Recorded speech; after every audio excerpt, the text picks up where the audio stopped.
হলে এসে যদি আনন্দ করতে চান, তালি মারতে চান, সিটি বাজাইতে চান, তাহলে মালিক দেখবেন। সময়ে কোনো সঠিক বেঠিক হয় বলে আমার মনে হয় না।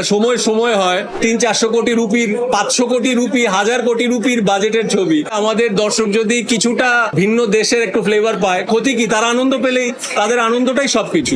সিনেমা যদি ভালো হয় তাহলে সব চরিত্রেই দর্শক পছন্দ করে, এটা আমার ব্যক্তিগত অভিমত। কারণ যখন ছুঁয়ে দিলে মন আসছিল কিছু বছর আগে, অথবা কিছুদিন আগে 19-20 আসছিল, তখন আবার ওটাতেও পছন্দ করেছে।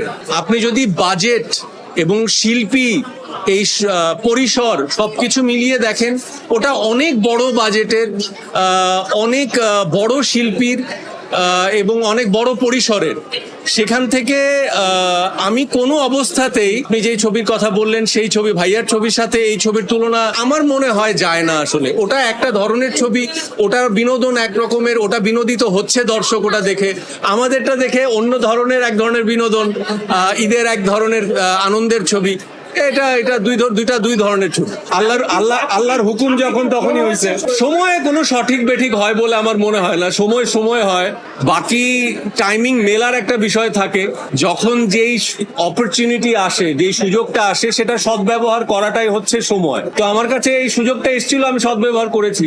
আমাদের দেশ থেকে এরকম একটা কাজ হয়েছে, এটাই অনেক আনন্দের। আমি সেটা লিড ক্যারেক্টার করেছি। ভবিষ্যতে দেখা যাক কি হয়। তারপর তামিল সিনেমা আমরা দেখি একসঙ্গে, সেই সিনেমার একটা ফ্লেভার মানে যেগুলোর প্রায় 300-400 কোটি রুপি বাজেট। কত বাজেট? 300-400 কোটি রুপি। খুবই আনন্দের বিষয়, কারণ ওই যে আপনি বললেন 300-400 কোটি রুপির, 500 কোটি রুপি, 1000 কোটি রুপির বাজেটের ছবি।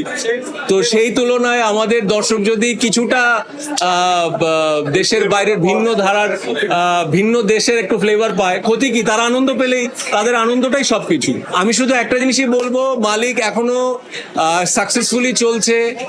যারা এখনো দেখেননি তারা অবশ্যই হলে এসে যদি আনন্দ করতে চান, আনন্দ উল্লাস করতে চান, তালি মারতে চান, সিটি বাজাইতে চান, তাহলে মালিক দেখবেন।